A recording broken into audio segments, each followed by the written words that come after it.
Next আমরা যে প্রবলেমটা ফিক্স করা নিয়ে কথা বলবো এটার নাম হলো অল্ট টেক্সট প্রবলেম বা অল্টারনেটিভ টেক্সট প্রবলেম। আপনি যখন একটা ওয়েবসাইট লোড করবেন, এগেইন আমাদের এসইএমরাশ বলে দিবে, আমাদের অডিটের রেজাল্টে আমরা দেখতে পারবো যে অল্টারনেটিভ টেক্সট রিলেটেড প্রবলেম আছে নাকি আমাদের ওয়েবসাইটে। যেমন আমি যদি এই অডিটটা বের করি, অলে যাই, আমরা দেখতে পাচ্ছি অনেক কতগুলো এরর দেখিয়েছে এবং এই স্পেসিফিক ক্ষেত্রে এই অডিটের মধ্যে অল্টারনেটিভ ইমেজের প্রবলেমটা দেখায় নাই, কারণ আমার ওয়েবসাইটে এই মুহূর্তে সম্ভবত অল্টারনেটিভ টেক্সটের প্রবলেমটা নাই। বাট তারপরে আমি আপনাকে দেখাচ্ছি অল্টারনেটিভ টেক্সটের প্রবলেমটা কি এবং থাকলে কিভাবে সলভ করতে হয়। খুব সহজ সিস্টেম। আমাদের যেটা করতে হবে সেটা হলো আমাদের এই, যদি ওয়ার্ডপ্রেস হয় তাহলে আপনি নিজে করতে পারবেন, অন্যান্য অনেকগুলো জনপ্রিয় সিএমএসও আপনি নিজে করতে পারবেন। যদি বাই এনি চান্স সিএমএস না হয় সেই ক্ষেত্রে আপনার ইমেজগুলা লিস্ট করতে হবে এবং তারপর আপনারা ডেভেলপারের কাছে পাঠাতে হবে, ওই ওয়েবসাইটের বা ওয়েবসাইটের ক্লায়েন্টের কাছে পাঠাতে হবে। পাঠায় বলতে হবে যে ভাই আপনার এই ইমেজের অল্ট টেক্সট নাই, এই ইমেজে আপনার অল্ট টেক্সট বসাতে হবে। অল্ট টেক্সটের ফুল ফর্ম হলো অল্টারনেটিভ টেক্সট, এবং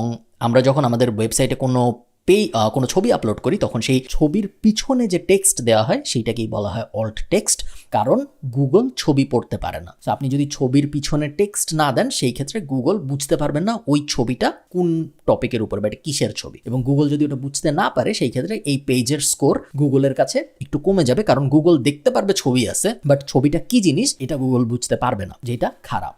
সেটা আমরা কিভাবে সলভ করব? ওয়ার্ডপ্রেস যদি হয় আমরা সিম্পলি ওই পেজটা বের করব।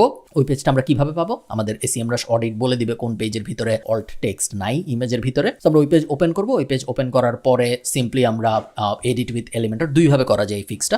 সো এডিট উইথ এলিমেন্টর আমি চাপ দিচ্ছি, কখনো কখনো শুধু এডিটে চাপ দিতে হবে। যেই জায়গায় আপনি আটকায় যাবেন আপনার ওয়েবসাইটের, সব সময় চেষ্টা করুন গুগল ইউজ করতে।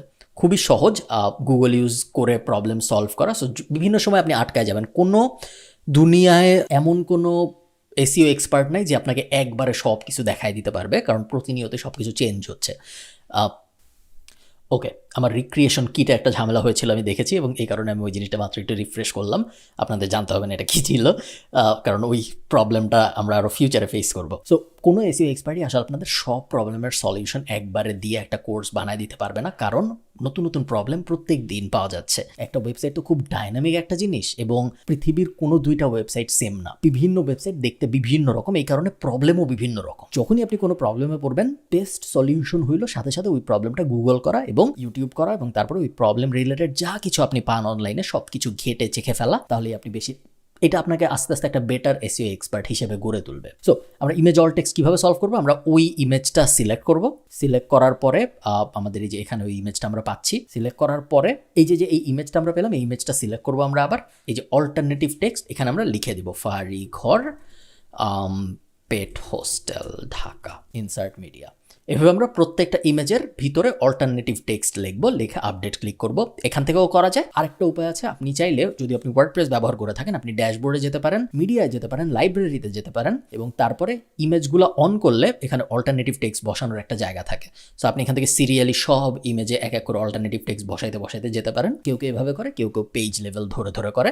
দুটার কোনোটাই কোনো সমস্যা নেই। বাট দিন শেষে আপনার ওয়েবসাইটের যত ইমেজ আছে, যত আইকন আছে, যত লোগো আছে, সব কয়টার একটা করে অল্টারনেটিভ টেক্সট থাকতে হবে, যাতে করে গুগল কখনোই কনফিউজ না হয়ে যায় যে এই পেজে যে ইমেজটা আছে ওই ইমেজটা আসলে কি রিপ্রেজেন্ট করতেছে। ঠিক আছে?